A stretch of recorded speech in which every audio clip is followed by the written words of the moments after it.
Selamat malam pemirsa, Anda kembali bersama kami dalam NTV Prime Dialogue. Saya Doni The Kaiser.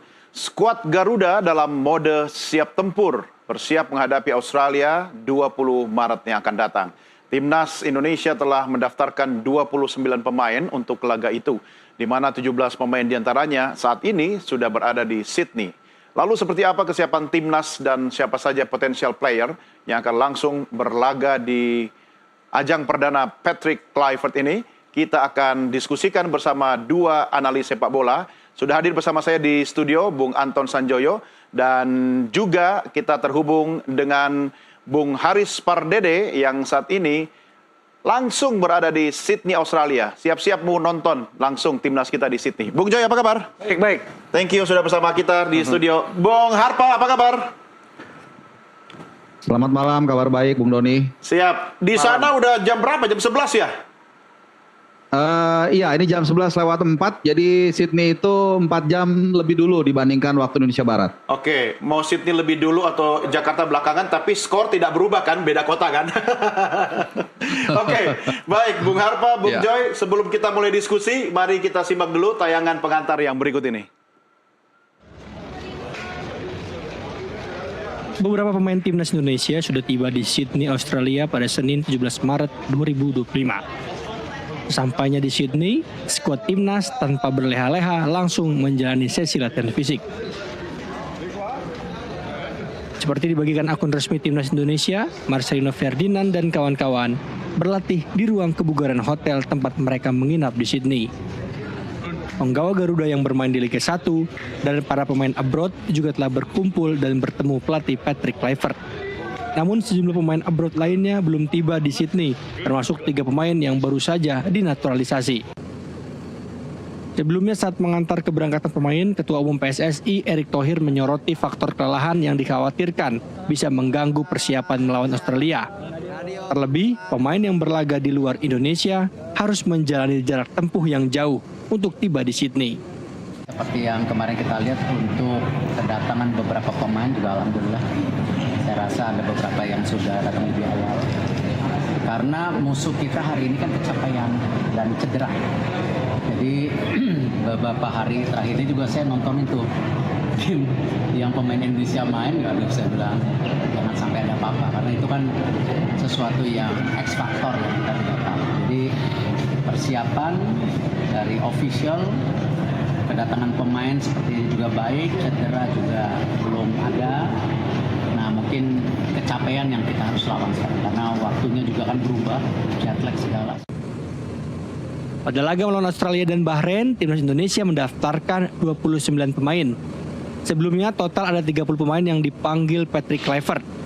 Namun minus Egy Maulana Fikri yang mengalami cedera jelang keberangkatan. Dari Jakarta, NTV melaporkan. Baik, kita langsung diskusi. Bung Joy, 3 hari lagi laga tim Garuda hadapi Australia. Anda lihat tim kita dalam posisi performa seperti apa? Kalau saya lihat dari tadi Viti, kelihatan mukanya cerah semua ya. Oh, jadi nggak perlu khawatir. Katanya Erick Thohir capek tuh. Kayaknya nggak perlu khawatir. Memang ada kekhawatiran karena tanding di Sydney kan, dan Australia juga sebetulnya performanya meningkat terus. Nah, meskipun beberapa pemain utama mereka cedera dan tidak bisa bermain, tapi memang main di Sydney agak berbeda lah. Karena gitu. Jepang pun ditahan kan di sana. Gitu loh. Jadi, tapi kalau melihat dari suasana di tim yang kita lihat sekilas tadi, lalu juga belum ada isu-isu yang betul-betul bisa membuat kita khawatir, dan persoalan bahasa, persoalan taktik dan macam-macam yang masih akan jadi pertanyaan, main pakai belakang 4 atau belakang 3 gitu. Rasanya mungkin kita simpan dulu, tetapi yang pasti aura di dalam tim sekarang Patrick Kluivert dengan timnya, tim yang sudah ada di Sydney dan tim yang masih akan datang besok atau lusa, rasanya sih tidak perlu ada yang dikhawatirkan ya. Karena kan gini, sebetulnya melawan Indonesia ini ketika harus berhadapan dengan Australia, katakanlah sampai kalah sekalipun, kan masih ada peluang cukup besar, asal bisa mengalahkan Bahrain dan Cina di Jakarta. Kalau melawan Jepang di Osaka, rasanya memang kita nggak bisa terlalu berharap banyak. Tetapi katakanlah kalah melawan Australia, katakanlah ya, jangan sampai kalah sebetulnya. Draw lah, draw lah ya. Draw kan menang buat kita ya. Katakanlah kalah ya, ya jeleknya gitu. Saya nggak suka ini bahasanya. Masih ada kesempatan Masih kok. ada kesempatan. Masih ada kesempatan. Artinya belum kiamat. Ya, jangan dulu menghakimi tim ini karena belum kiamat. Yang pertama, memang ada kekhawatiran. Ini kan tim ini baru bisa kumpul benar-benar bareng dan mungkin latihan bersama hanya 2 hari. Betul. Gitu loh.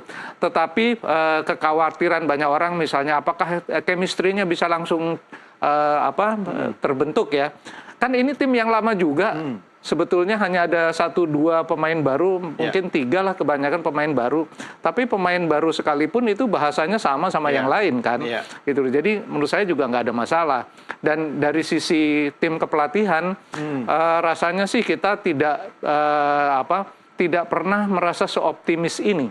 Ya, karena Kluivert barangkali CV-nya nggak sehebat pelatih kelas dunia yang lain lah. Tetapi dia didampingi Pastor, didampingi Lansat, didampingi Vandenberg, yang menurut saya karena mereka teknik juga, karena mereka berasal dari satu environment yang sama, satu ilmu kepelatihan, satu ekosistem sepak bola, dan sama juga dengan satu ekosistem sepak bola kebanyakan pemain yang sekarang memperkuat timnas Indonesia, rasanya nggak perlu dikhawatirkan. Cuma memang yang saya tunggu-tunggu nih, formasinya gimana nih? Cara mainnya gimana? Main di Australia akan lebih bertahan atau bisa langsung menyerang seperti yang sudah-sudah? Itu kira-kira begitu. Nah, ini yang masih saya tunggu. Mungkin Harpa nanti yang ada di Sydney udah dapat bocoran tuh, bisa kita tanya tuh. Siapa tahu Bung Harpa udah dapat bocoran nih. Kira-kira kita akan melawan Australia dengan formasi seperti apa? Skenario apa? Dan bagaimana suasana saat ini di Sydney? Kan diaspora kita juga di sana banyak ya, Bung Harpa ya. Gimana komentarnya? Ya, yang pasti semua nggak sabar ya menanti hari yang ditunggu-tunggu. 4 bulan lebih kalau saya nggak salah kita sudah nggak sabar sejak menghadapi Arab Saudi. Dan ini hanya mungkin sekitar 3 hari, ya tepat 3 hari lah ya kita akan menjalani pertandingan yang penting ini. Soal bocoran tentu nggak akan mungkin dikasih tahu sama pemain. Bahkan dari 3 pemain yang saya sempat doorstop, itu Jason Abner pertama, kemudian juga Ole Romney dan juga Rafael Strijk sebelumnya saat di Perth, itu rata-rata mereka hanya mengatakan, dan itu kita sudah prediksi, ada komunikasi memang yang dijalin sebelumnya, itu udah pasti. Karena apa? Karena mereka tidak punya waktu untuk bermain secara bersamaan. Dan betul tadi yang disampaikan oleh rekan saya, Bung Joy, waktu mereka bertemu memang tidak banyak, hanya mereka sudah tiba 2 hari.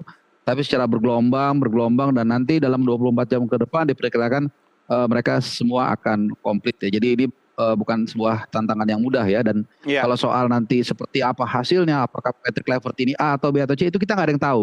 Ya, pembuktiannya tanggal 20 Maret nanti di Allianz Stadium, baru di situ kita akan bisa melihat paling nggak secara awal hilalnya itu seperti apa. Sebelum nanti kita akan kembali ke Jakarta melawan Bahrain. Sudah ada 17 pemain di Sydney sekarang ya, Bung Harpa ya. Masih sisa 12. Tapi bisa dipastikan Hapner sama Orat Mangun nggak akan turun dong karena akumulasi kartu kan?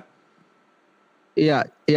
Jadi pertama saya sedikit mungkin koreksi tadi, saya update. Jadi Joe Pelupesi itu sekitar 3-4 jam yang lalu sudah mendarat di King Sport Smith Airport. Iya, Joe Pelupesi ya. Yang lainnya memang belum. Martin Paes, kemudian Dean James, lalu Emil Laudero itu belum mendarat ya. Pratama Arhan mungkin hari ini. Jadi intinya dalam 24 jam nanti akan komplit semua. Semua pemain sudah bisa kumpul dan bisa latihan. Nah, soal seperti apa kita nanti main menghadapi Australia, ini berkali-kali saya mengatakan rasa-rasanya kok kita mainnya tetap pragmatis ya. Karena ini pertandingan pertama, sangat penting untuk setidaknya kita tidak kalah. Saya yakin walaupun dalam hati kecil kita mau pasti semuanya. Saya rasa kalau kita pulang seri imbang itu saya pikir sudah cukup puas. Yang penting adalah bagaimana di Bahrain, di GBK nanti kita bisa mengalahkan Bahrain, yang saya pikir menjadi salah satu head to head utama kita. Ini senada tadi, Bung Joy. Kalau saya seri aja kita menang sebenarnya, tapi skenario terburuk kita harus kalah. Kita nanti di Jakarta harus habis-habisan kan? Betul. Kalau laga dengan Australia nanti, timnas Australia dia akan habis-habisan nggak dengan kita? Artinya hidup mati nggak dengan kita? Siapa sih yang nggak mau tampil di Piala Dunia? Semua juga pengen tampil. Dan dia tuan rumah loh. Dia sekarang. tuan rumah. semua pemain juga mimpi untuk bermain di Piala Dunia, dan Australia pasti akan bermain dengan sepenuh hati ya, udah pasti, karena bukan saja karena main di kandang, karena ada beberapa pemain debutan juga. Betul. Dan mereka ingin juga menunjukkan bahwa mereka layak untuk memperkuat tim nasional mereka. Jadi rasanya kalau ditanya mereka akan habis-habisan pasti, karena peluang mereka untuk lolos langsung itu kan juga belum pasti juga. Betul. Mereka masih harus menjalani jumlah laga yang sama dengan Indonesia. Jadi bagi mereka belum pasti, bagi Indonesia juga belum pasti. Artinya memang ini setelah pertandingan, pada pertandingan ini sampai dengan pertandingan akhir nanti bagi Indonesia melawan Jepang di Osaka, semuanya hidup mati. Gitu. Semuanya hidup mati. Cuma memang menghadapi Australia, rasanya sih sedikit boleh kita optimis ya. Tim ini mungkin tidak sekuat yang kita duga. Kita tahan kok dengan kekuatan terbaiknya, ditahan di Jakarta kan 0-0 gitu. Dan waktu itu memang kesebelasan Indonesia, tim nasional waktu itu juga cukup banyak peluangnya ya. Meskipun juga Australia memegang kendali, tetapi kalau saya lihat dari sisi permainan sekarang udah hampir sama. Asal jangan mereka tampil seperti kita ketika mereka menahan Jepang, karena itu menurut saya salah satu penampilan terbaik itu yang mereka. The best-nya mereka. Ya, yang the best-nya mereka. Kalau mereka sedikit di bawah itu masih. Tapi masih dengan pelatih yang sama ya? Masih dengan pelatih yang sama. Jadi rasanya sih kalau dengan formasi yang sekarang, dengan ada beberapa perubahan, rasanya sih nggak terlalu tidak seperti ketika mereka menghadapi Jepang. Nah ini kesempatan bagi Indonesia yang diperkuat oleh sejumlah pemain baru yang mudah-mudahan bisa langsung tune in buat saya. Karena kan ada, terutama kalau saya bicara pemain seperti Ole Romeni atau Joe Pelupesi, yang betul-betul dibutuhkan. Oratmangun nggak ada, udah pasti harus diganti di depan. Gitu loh. Itu bisa diganti oleh Romeni. Karena oleh Romeni ini lama bermain juga di Eropa, artinya dia sebetulnya udah nggak perlu lagi butuh waktu yang lama untuk menyesuaikan diri. Jangan lupa iklim di Australia juga mirip-mirip Eropa kan? Betul. Dan Pelupesi sangat dibutuhkan karena dia mungkin sekarang yang betul-betul performanya sebagai gelandang bertahan. Nah ini yang selama ini memang Indonesia tidak punya pemain yang benar-benar bisa menjadi gelandang bertahan. Kebanyakan gelandang menyerang atau back sekalian gitu. Jadi ini yang dia harus berada di tengah-tengah.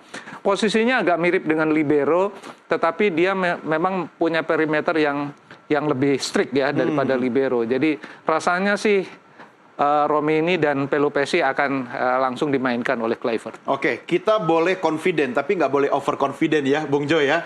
Karena Australia juga pasti akan habis-habisan main di kandang lawan ya. Betul. Nah, pertanyaan saya, Bung Harpa, kalau misalnya kita hadapi Australia ini, mereka juga pasti akan berusaha all out sebagai tuan rumah. Menurut Anda strategi kita dari awal sudah total attack football atau gimana kira-kira? Atau kita simpan energi dulu atau gimana? Oke, kita sedikit kembali ke klasemen ya. Jadi klasemen grup C ini memang menarik. Ya pertama ketika kita drawing di Kuala Lumpur, ya semua orang mungkin memandang sebelah mata Indonesia ya. Artinya ini akan jadi lumbung gol dan seterusnya. Tapi kita lihat saat ini, saya pikir di luar Jepang semua ini ya bahasanya tuh saling tikam-tikaman lah begitu ya. Artinya peringkat 2 itu bisa tiba-tiba di peringkat paling bawah, dan peringkat paling bawah bisa tiba-tiba juga naik ke peringkat 2. Karena semuanya hanya dipisahkan selisih gol ataupun 1 poin. Ya, jadi di luar Australia itu semuanya mengantongi 6 poin. Nah, terkait menghadapi Australia ini yang saya katakan tadi, saya nggak yakin dengan track record Alex Pastor yang cenderung pragmatis kita akan bermain all out attack. Dari sejumlah juga katakanlah penggiat bola, rata-rata mereka mengatakan kita akan bermain lebih cenderung lebih aman, dan itu nggak ada masalah. Dan itu juga bisa kita lihat dari jumlah pemain belakang yang dibawa oleh Patrick Kluivert itu sangat banyak. CB-nya aja center back dia bawa setidaknya 5. Memang Hafner kita tahu tidak bisa main karena kartu merah saat menghadapi Saudi, tapi ini menunjukkan bahwa ada kecenderungan kita akan bermain pragmatis, dan bahkan ada kecenderungan kita akan main 3 back karena center back yang dibawa itu 5. Jadi kalau kita pakai 4 back, ya berarti kan CB-nya cuma perlu 2. Nah dia perlu cuma bawa 4 itu udah cukup. Apalagi ada Kevin Dix dan lain-lain yang kita tahu bisa membackup sebagai CB juga. Gitu. Oke, Bung Joy, Anda setuju? Ya, rasanya sih memang kalau bermain langsung menyerang agak riskan ya? Agak riskan karena bermain di kandang lawan itu seperti klik otomatis gitu lawan biasanya yang tuan rumah yang biasanya mengambil inisiatif. Karena memang auranya, energinya berbeda. Kecuali tim-tim yang sangat top ya, Brazil, Argentina, Prancis itu main dimanapun ya dengan gaya dia. Tapi Indonesia memang harus menyesuaikan dengan siapa lawannya, main di mana. Jadi hemat saya memang saya melihat tidak mungkin kita akan langsung frontal menyerang. Mungkin lebih banyak bertahan dulu, mungkin dengan 5 back, 4 gelandang dan 1 penyerang, atau pokoknya formasinya itu memang agak lebih kuat di belakang sambil mencuri kesempatan untuk bisa membangun serangan dari belakang lewat pertahanan yang ketat, lalu kemudian jarak yang tidak terlalu jauh antara back dengan gelandang, lalu kemudian juga pemain-pemain depannya berusaha menjemput bola sampai ke lini tengah, kemudian bersama-sama secara kolektif membangun serangan. Jadi mungkin juga akan bermain dengan tempo yang tidak terlalu cepat seperti yang dikembangkan lawan. Misalnya lawannya cepat, kita bisa memainkan pola tidak terlalu delay bola, passing dulu ke samping, ke kiri, ke kanan, circle. Jadi mungkin memainkan iramanya agak lebih memungkinkan daripada frontal langsung menyerang yang menurut saya energinya juga akan menguras sangat banyak. Dan itu sebetulnya pernah dilakukan oleh Sintayong. Saya ingat betul ketika melawan Arab Saudi pada pertandingan Indonesia pertama. Mereka dikejutkan dengan serangan frontal yang dibangun oleh Indonesia, dan Roberto Mancini sampai terbengong-bengong. Dan pemain-pemain Arab Saudi itu kelihatan kebingungan karena taktik yang menurut saya sangat mengejutkan yang dipakai kala itu ya. Nah, ini mungkin bisa diterapkan, mungkin juga tidak, tapi dugaan saya Kluivert lebih pragmatis. Dia lebih menunggu, cek ombak dulu 15 menit, 20 menit dia akan mencoba mungkin dengan berbagai strategi yang lain. Tapi karena mereka bisa berkomunikasi dengan lancar, perintah-perintahnya juga bisa dengan lancar dilakukan oleh Kluivert, oleh Pastor, oleh Lansat. Saya kira nggak ada masalah dengan itu. Mereka bisa berteriak, saling berkomunikasi. Cuma Bung Harpa, pertanyaannya, kalau kita tidak hajar dari awal ini, takutnya kebobolan gitu kan. Kalau kita sudah kebobolan nanti mental pemain bisa terganggu nggak? Itu mungkin pertanyaan PT lah, kecil gitu. Karena kan ini kelasnya sudah beda ya. Menurut Bung Harpa gimana kira-kira ini? Halo. Ya, ini ada Sen Patinama, Verdong baru datang nih. Ya, langsung. Boleh dong. Ini. Coba kasih lihat. Ini, kita lihat. Verdong sudah mendarat di Sydney. Coba Bung Harpa say hello dong sama pemirsa kita di Nusantara TV malam ini. Dia lagi ngelayanin tanda tangan. Ada Sen Patinama juga di sini. Ada Sean Patinama, Verdong. Ini jackpot ini ya. Lagi pas banget. Halo. Asik. Ini kita lihat disambut oleh fans timnas. Ada juga Sen Patinama di sana. Ya, mudah-mudahan saya bisa dapat gambarnya. Ya, ini luar biasa ya bagaimana perjalanan jauh yang mereka tempuh. Iya, ini dia, kita lihat sejumlah fans sudah meminta foto. Ya, ada Calvin Verdong. Ini pas banget kita lihat. Iya, disambut oleh Garuda Australia juga. Nanti kita mungkin kalau bisa kita sedikit tanya. Ya, jadi kira-kira. Ya, malam ini saya langsung angkat Bung Harpa jadi kontributor jurnalis kita. Nusantara TV, cabang Australia. Eksklusif. Silakan Bung, Anda boleh ngobrol. Boleh, silakan. Welcome. Okay, you want to say something to Nusantara TV maybe? Just to say hello. Hello. Oke, itu tadi ada say hello pertama setelah tiba di Sydney, tadi disampaikan langsung ke Nusantara TV. Dan ini ada Sen Patinama juga. Boleh juga tuh, Bung. Kita akan coba ya sedikit. Oke, Sen, 1 second to the TV. You're now on TV now. Say hello. Maybe one sentence. No, One sentence. One sentence. Hello, guys. We're ready to fight for the country. That's nice. Yes. Very nice. Thank you. Welcome to Sydney. Oh, it's okay. It's okay. It's okay. Oke, itu tadi baru aja langsung mendarat. Kita lihat itu langsung diserbu oleh fans. Ini saya sampai patah ini. Ininya apa namanya tuh? Oh, nanti diganti sama produser saya itu ya, Bung.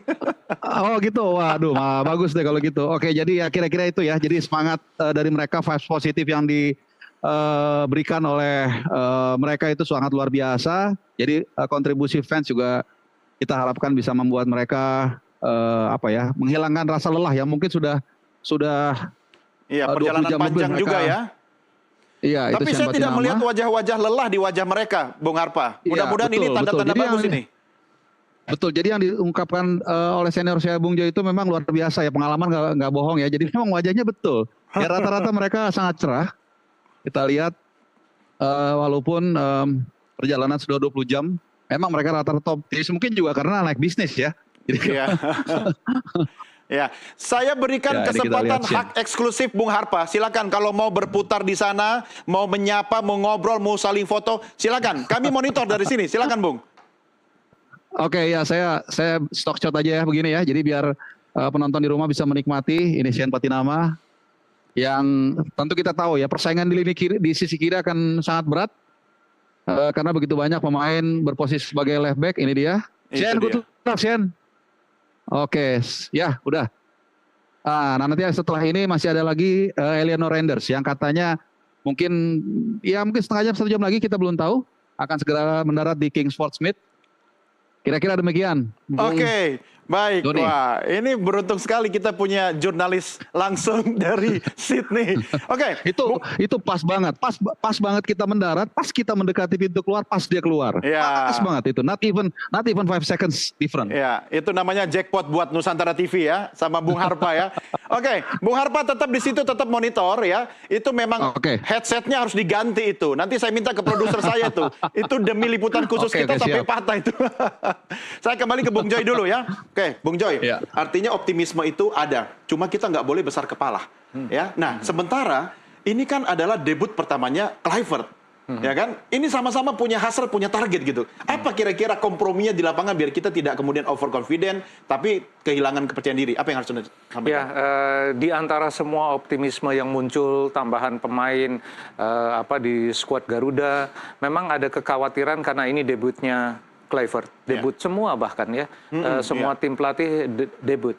Dan bagi tim sendiri memang mereka butuh penyesuaian dari era Sintayong ke era transisi ya. Kluivert. Ada transisinya, tapi rasanya 2,5 bulan waktu mereka sudah cukup. Jadi adjustment-nya sudah cukup dan saya yakin katakanlah pemain-pemain yang berlaga di Liga Belanda, di Eredivisie juga sudah berkomunikasi dengan tim pelatih Indonesia. Kluivert pasti sudah melakukan banyak sekali komunikasi, tukar pikiran. Jai yang ada di Italia juga pasti sudah dihubungi pasti.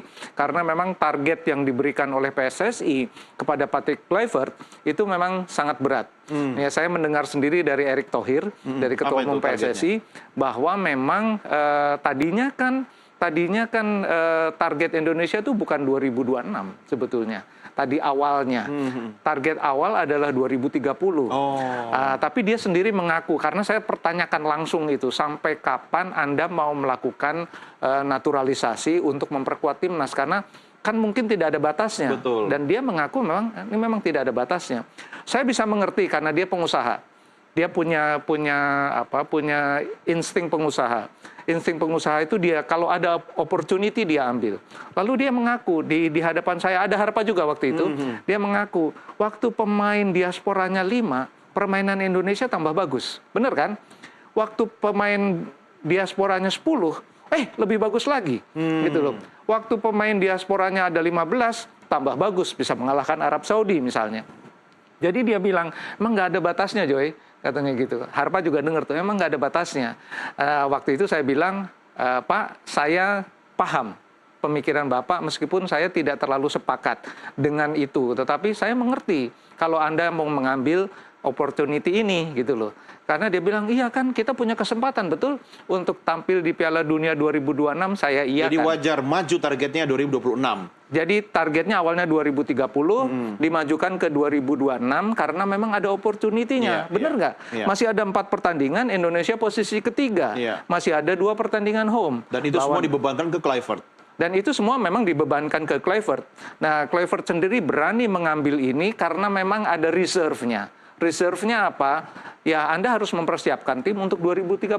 Oleh sebab itu kontraknya panjang. Gitu loh. Jadi menurut saya beban berat pada Kluivert, oleh sebab itu dia mengambil semua timnya dari Belanda, teman-teman dia, gitu loh. Karena dia harus diberi membangun prerogatif lah ya, betul, karena dia targetnya besar. Karena targetnya besar, 2026 ini ada kesempatan. Kalau udah nggak ada kesempatan, tidak akan sengotot ini memang. Kalau dengan dukungan penasihat teknik Jordi Cruyff, artinya itu bisa makin mensupport target yang harus dicapai oleh Kluivert, begitu? Ya, tentu saja, karena di antara mereka kan satu ilmu, satu guru, satu ilmu antara, meskipun Jordi agak berbeda sedikit ya, karena kan dia sebetulnya mewarisi ilmunya Johan Cruyff di Barcelona. Sementara ilmunya Rinus Michels yang diturunkan untuk Total Football memang agak berbeda dengan Johan Cruyff, tetapi basicnya sama. Gitu loh. Tetapi memang pasti akan ada adjustment di sana sini. Saya tidak, oleh sebab itu saya sangat penasaran ini sistem permainannya akan kayak apa yang diterapkan oleh Kluivert, karena ada unsur Jordi Cruyff. Jordi akan membawa mungkin sedikit tiki-takanya ala Spanyol, karena itu yang menjadi ciri khas yang diturunkan oleh Johan Cruyff di Barcelona dan dibawa oleh Jordi. Nah, ini yang akan kompromi dengan Patrick Kluivert yang barangkali memang lebih ke sistem permainan Belanda. Meskipun boleh saya katakan bahwa Total Football juga nggak terlalu banyak sekarang dipakai. Lebih banyak kompromi juga dengan Eropa daratan yang lain gitu loh. Secara sistem ya. Dan pemain-pemain yang sekarang berada di Eropa kan udah campur baur dengan pemain Brasil, dengan pemain Amerika Latin. Sehingga memang tidak bisa dikatakan kalau Kluivert pasti Total Football, nggak juga. Nggak gitu. juga, ya. Jadi pasti ada penyesuaian-penyesuaian dari sistem, dari cara bermain dan macam-macam. Tapi menurut saya dengan adanya Jordi Cruyff, tim ini makin solid. Ya. Karena bagaimanapun Jordi akan membawa pemikiran-pemikiran yang agak berbeda dengan Kluivert, tapi tidak bertentangan. Jadi akan saling melengkapi. Saya kira itu juga yang dipikirkan Erick Thohir dan kawan-kawan ketika meminta Jordi untuk menjadi penasihat teknis. Kita kembali ke Sydney, Bung Harpa, bagaimana kondisi terakhir? Apakah sudah ada pemain kita lagi yang baru datang atau bagaimana? Ini saya seperti koresponden kita nih yang ada di Sydney nih. Ya, seperti yang saya katakan tadi, memang akan bergelombang ya, 24 jam ke depan akan mengalir beberapa pemain lainnya, terutama pemain diaspora. Mungkin satu, Pratama Arhan harusnya hari ini, mungkin tadi udah atau belum, saya juga mungkin nggak bisa semua saya cover ya. Tapi yang jelas kita dari sedang Thailand menunggu ya? Dari Thailand ya, dari Bangkok. Dia baru saja derby dengan Port FC kan, tempatnya Asnawi. Dan beberapa pemain lainnya juga, Kevin Dix. Kemudian kelihatannya terakhir nanti akan menjadi milik dari Ragnar dan juga Ajay. Jadi biasa kalau di film jagoan kan datangnya terakhir ya. Tapi Bung Harpa sudah sempat lihat venue nggak sih, kondisi stadion? Dari luar. Saya setiap kita dari City Center ke airport itu pasti selalu melewati Allianz Stadium atau Sydney Football Stadium nama formalnya. Jujur saya tadi belum ke dalam, tapi kemarin ada seorang teman yang menonton pertandingan Sydney FC. Tadinya kita mau ke sana tapi nggak sempat karena justru itu menunggu pemain di sini. Ya kualitas rumputnya oke, secara ada di video kan. Kemudian stadionnya juga luar biasa bagus. Mudah-mudahan nanti kita bisa memerahkan kandang Australia. Ya, dan kita juga banyak diaspora di sana kan, warga Indonesia yang pasti akan mensupport timnas kita. Cuma Bung Harpa, ini kan kita nggak boleh gede kepala nih, overconfident. Meski kita harus tetap percaya diri. Satu, ya karena ini juga debutnya Kluivert. Yang kedua, ini bintang-bintang menghiasi timnas kita. Dan yang ketiga, cuaca di Australia itu mirip-mirip di Eropa ya. Bagi mereka pemain kita ini sudah terbiasa dengan seperti itu. Menurut Anda, ini sebagai sebuah keuntungan, tapi Australia juga sebagai tuan rumah punya keuntungan yang sama. Apa yang harus kita lakukan? Pertama soal cuaca, Anda bisa lihat sendiri saya menggunakan jumper. Jadi memang agak lumayan dingin. Karena di selatan globe ini atau di selatan dunia ini menuju Juni-Juli itu justru makin dingin. Kembalikan di utara. Kalau untuk suhu saya pikir ini win-win solution ya. Artinya kalau dibilang dingin banget juga enggak. Kalau dibilang panas pasti enggak gitu. Jadi ini adalah cuaca yang sangat ideal. Justru saya khawatirnya nanti ketika kembali ke GBK, ya kita tahu itu akan sangat ekstrim. Bukan hanya soal suhu udara, tapi juga humidity-nya atau kelembapannya juga kita tahu cukup menguras energi. Jadi so far saya pikir semua seharusnya secara atmosfer, secara cuaca itu berjalan dengan baik. Tapi kembali lagi, ya tantangannya adalah bagaimana menyatukan pemain-pemain yang kita tahu yang tadi itu belum semuanya saling kenal, dan juga tentunya pressure. Ya karena ini juga menjadi pertanyaan saya dari 3 pemain, Rafael Struijk, Justin Hubner, dan juga Ollie Romney soal pressure. Tapi ya rata-rata itu tadi, Ya mungkin ada pembekalan, ada komunikasi yang sudah dijalin dan pasti bukan mungkin ya yang sudah dijalin oleh Patrick Kluivert ke para pemain yang untuk mereka bisa stay calm, stay humble, tapi juga confidence ketika menghadapi Australia. Ya, kalau soal nanti di GBK kita sudah minta BMKG untuk rekayasa cuaca biar sorenya hujan dulu, biar nggak terlalu panas. Bung Harpa, jadi total udah berapa nih yang sudah landing di Sydney? Aduh, mungkin sekitar 20-an ya kalau ya? saya nggak salah kurang lebih. Pokoknya yang belum itu Ragnar, lalu Jait Ses, Kevin Dix, kemudian Renders, Hilgers, 5 tuh. Jadi ya mungkin 20-an kecil ya yang udah mendarat. Itu sekitar seperti itu kira-kira. Oke, baik. Balik ke Bung Joy. Bung Joy, ada 23 nama yang akan didaftarkan. Nah, kita sudah punya 29 ya. Berarti ada yang bawa koper untuk berada di kursi cadangan atau pulang. Siapa kira-kira? Enggak, begini, memang Erick Thohir di dalam rilis berita PSSI memang memberangkatkan 29 pemain, minus Egy kalau nggak salah ya, minus Egy, karena memang yang boleh didaftarkan kan 29, tetapi DSP-nya daftar susunan pemain harus 23. Jadi itu nggak akan ada yang pulang juga kayaknya sih. Jadi rasanya mereka akan tetap di sana karena memang akan dipersiapkan juga karena ada kesempatan berlatih untuk tim yang utuh kan. Dalam 2 hari kalau 29 pemain semuanya berkumpul akan bisa dibagi 2 tuh, 11 lawan 11 gitu loh. Jadi yang saya bayangkan ini dalam 2 hari ini akan ada pembicaraan ketat sekali antara Patrick Kluivert dan timnya dengan para pemain. Dan akan mungkin pada hari kedua ketika mereka berkumpul bersama sudah akan dibagi tuh. Akan dibagi pada hari kedua ya, pada hari pertama kumpul mungkin belum. Tapi hari kedua sudah akan dibagi mana tim utama yang akan ketemu Australia, mana tim cadangan. Tetapi 29 pemain itu yang ada sekarang, yang akan datang ke Sydney, nggak akan kemana-mana. Mereka akan tetap di sana untuk berlatih bersama. Dan Kluivert akan melihat untuk pertama kalinya setelah, kalau ketemu satu-satu pasti udah. Tapi melihat 29 pemain dibagi 2 timnya untuk bermain dalam game, baru mereka akan lihat pada hari itu. Gitu loh. Jadi ini akan betul-betul waktu yang sangat berharga, 2 kali 24 jam bagi Alex Pastor, bagi Kluivert, bagi Lansat untuk mempelajari satu persatu. Kalau si A ditaruh di posisi ini gimana, dipermutasi, diulang-ulang lagi, itu mungkin akan latihan yang melelahkan sekali. Tapi mereka kan harus juga berpikir pada tanggal 20. Pola latihannya ini yang saya masih penasaran gimana. Karena mereka tanggal 20 harus dalam peak performance-nya.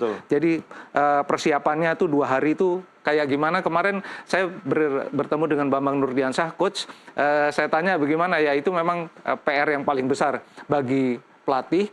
Ngumpulin pemain hanya 2 hari, baru pertama ketemu, dan itu akan menjadi hal yang sangat susah. Tapi dia yakin bahwa timnya Kluivert sudah mempersiapkan diri bagaimana untuk mencari cara supaya tanggal 20 itu betul-betul peak performance. Ya, untung nggak ada kendala bahasa ya. Itu dia. Oke, baik. Bung Joy, Bung Harpa, kita rehat sejenak ya. Kita nanti lanjutkan di segmen berikutnya. Pemirsa, kami segera kembali sesaat lagi.